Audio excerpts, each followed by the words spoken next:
28 and a general. Must be cosplay. The cops howled with laughter as they tied Alexandra Kane to a tree in the town square. Townsfolk whispered mocking her as a joke, no one believing a young woman could claim the title of general. But Alexandra only smiled coldly. In 5 minutes you'll believe. And then the ground shook, armored vehicles, rows of soldiers flooding in, as the entire town froze at the thunderous roar, "Salute General Kane." Before all that, though, Alexandra stood alone in the dim light of a border town's evening, her boots crunching on the gravel outside the police station. She'd been on her way to a quiet meeting just passing through when the patrol car screeched up. 2 officers jumped out their faces, hard eyes narrowed. They didn't ask questions. They didn't wait for answers.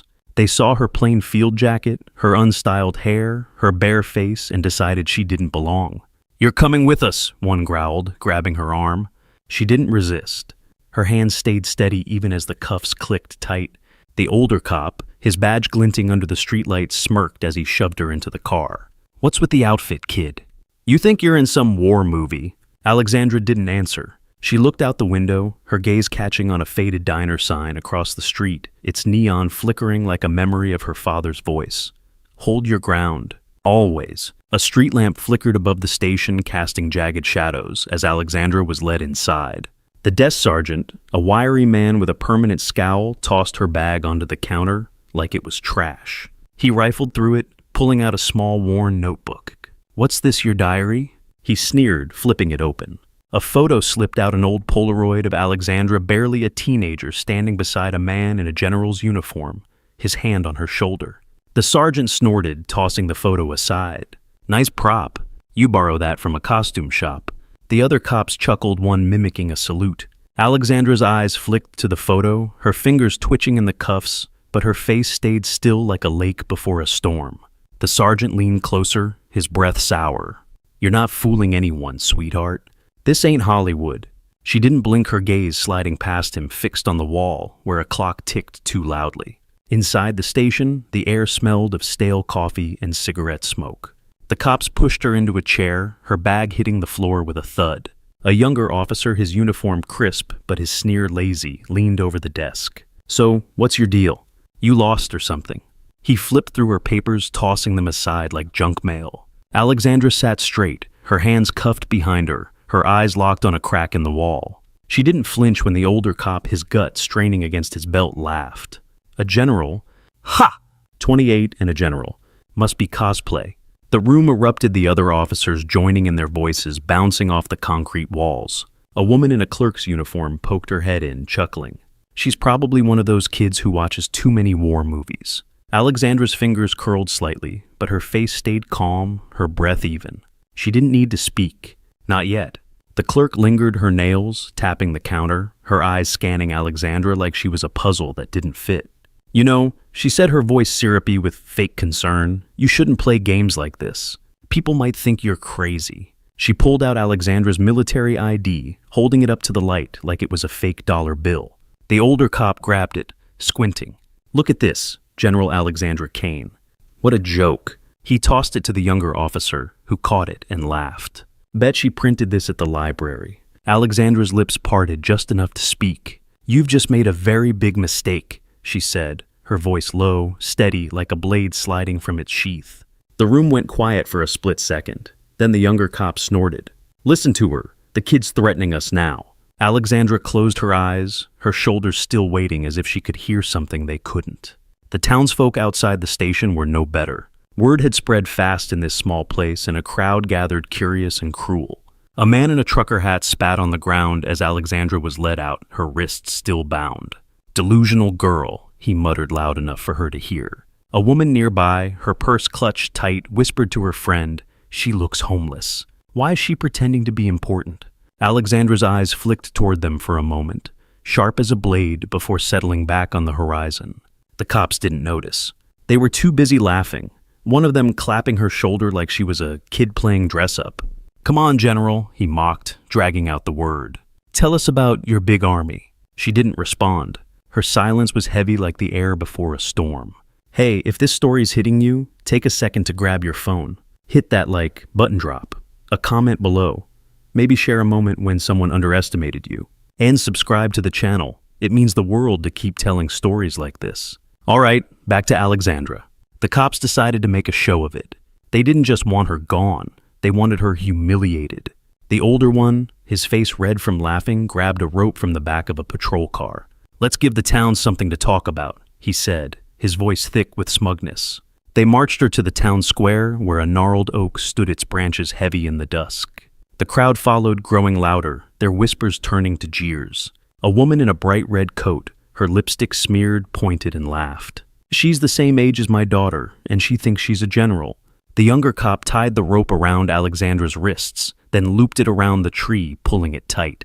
She didn't struggle. Her shoulders stayed square, her chin level. The police chief, a barrel-chested man with a permanent smirk, strolled up, twirling his baton. "General, huh? At your age, you haven't even finished basic training." The crowd roared, their laughter sharp as glass. A shopkeeper, his apron stained with grease, pushed to the front of the crowd, his voice loud and mocking. "Hey, General, where's your parade?" He waved his phone, recording her, his grin wide. "This is going viral. Local girl thinks she's a war hero." The crowd laughed harder, some clapping, others shouting encouragement. A teenager in a hoodie tossed a soda can, letting it roll to a stop near Alexandra's boots. She didn't look down. Her hands tied behind her flexed once, then stilled. The shopkeeper kept filming, zooming in on her face. "Smile for the camera, sweetheart." He called, his voice dripping with sarcasm. Alexandra's eyes met his through the lens, unblinking, and he faltered, his phone dipping slightly. The crowd didn't notice their jeers growing louder, but the shopkeeper stepped back, his grin fading. A teenage boy, scrawny and wide-eyed, pushed through the crowd, staring at Alexandra's jacket. His voice cracked as he spoke. "Her insignia. It's real." The adults around him scoffed, one shoving him back. "Impossible," a man in a suit snapped. "No one's a general at 28. Alexandra's lips curved just slightly, not quite a smile. She looked at the boy, her eyes steady, and said, "In 5 minutes you'll believe." The cops lost it, their laughter echoing across the square. The younger one, his face flushed, leaned close. "Fine, call your army here. We'll wait." He checked his watch, grinning like he'd already won. The crowd pressed in their phones out, snapping pictures, recording her tied to the tree like some kind of sideshow.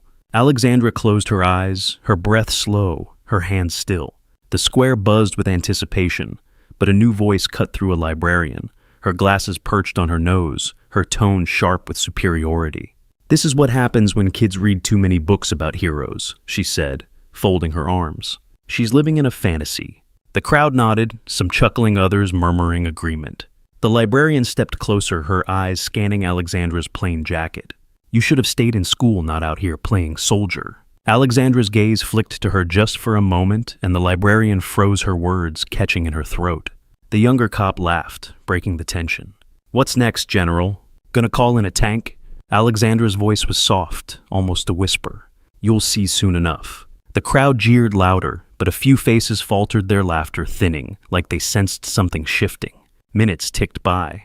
The square was loud shouts, laughter, the hum of voices blending into a cruel hum. A woman in a floral dress, her voice dripping with fake pity, called out, "Poor thing, she really believes she's somebody."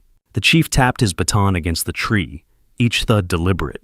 "If you've got troops, order them here," he barked. The crowd joined in, chanting, "Call them Little General." A young officer barely older than Alexandra stepped forward, his grin sharp. "Why not scream it loud so the whole world hears?" The air felt heavy now, the laughter starting to falter like they were waiting for something to break. Alexandra opened her eyes, her gaze cutting through the noise. "You've just asked for what you cannot endure," she said, her voice low, steady like a warning carved in stone.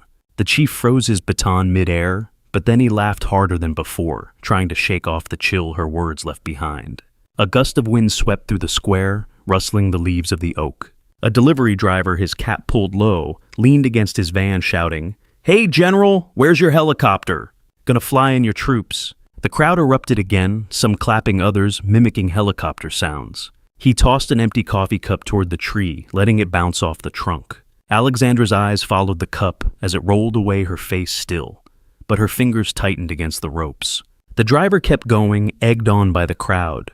Maybe she's waiting for her mommy to save her. A few people hesitated, their laughter fading, but the driver didn't notice. He pulled out his phone, snapping a photo, his grin wide. Alexandra tilted her head slightly, her eyes locking onto his, and he stopped his phone slipping in his hand.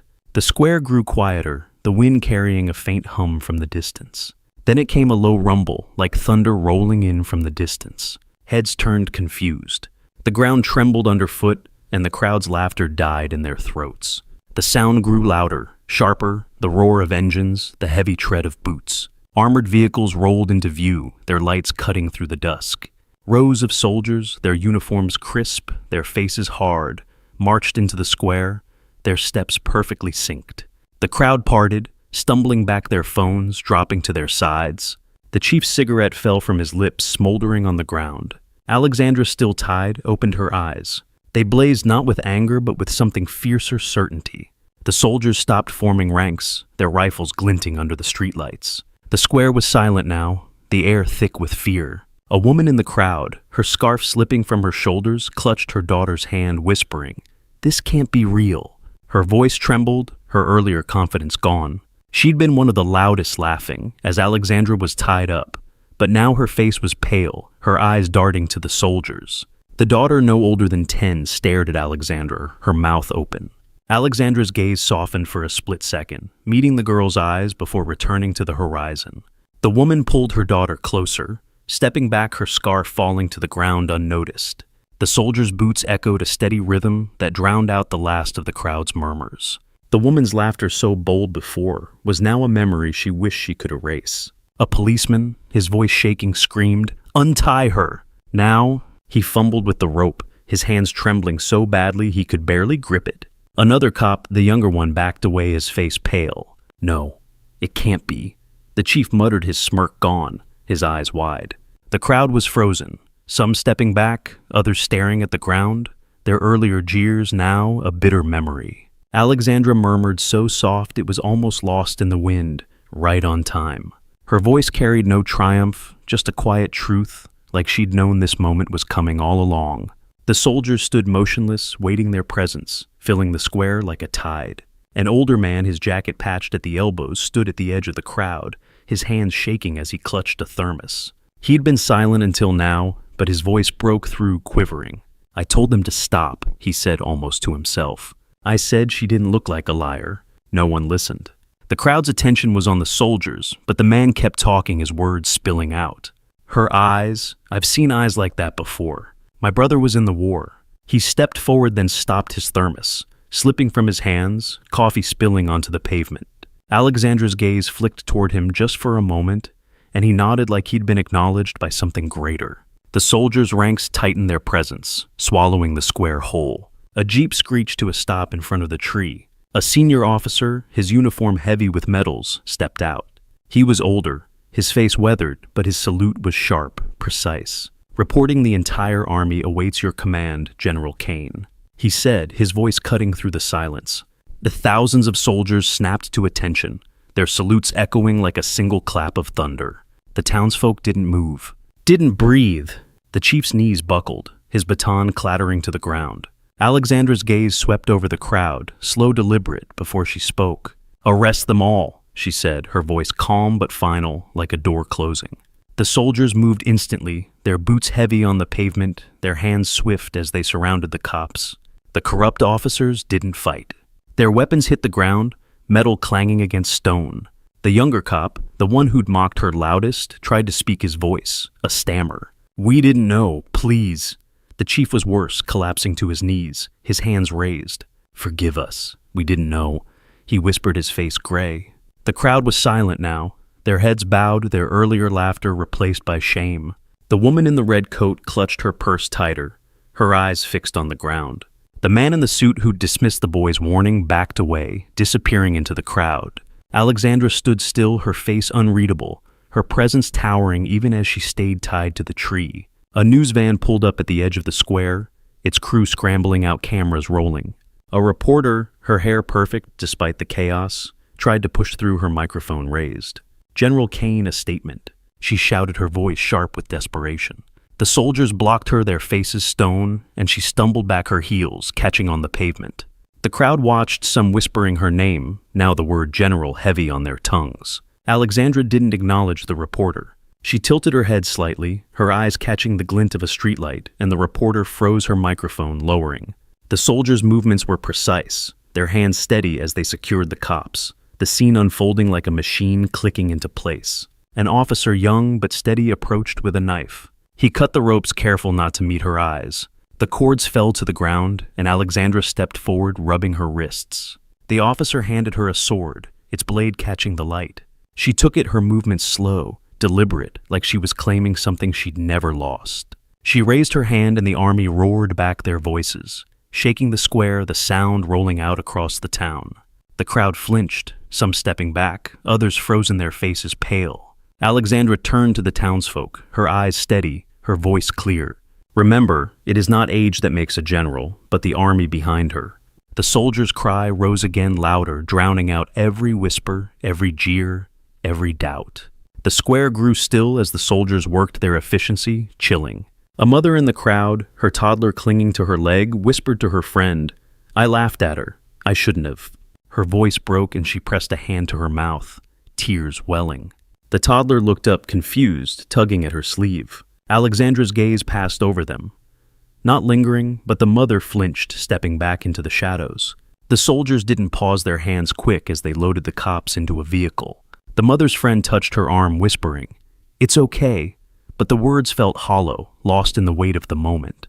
The square was no longer theirs. It belonged to Alexandra now. The aftermath was quiet, but it cut deep. The chief was gone by morning, his badge stripped, his name erased from the station's roster.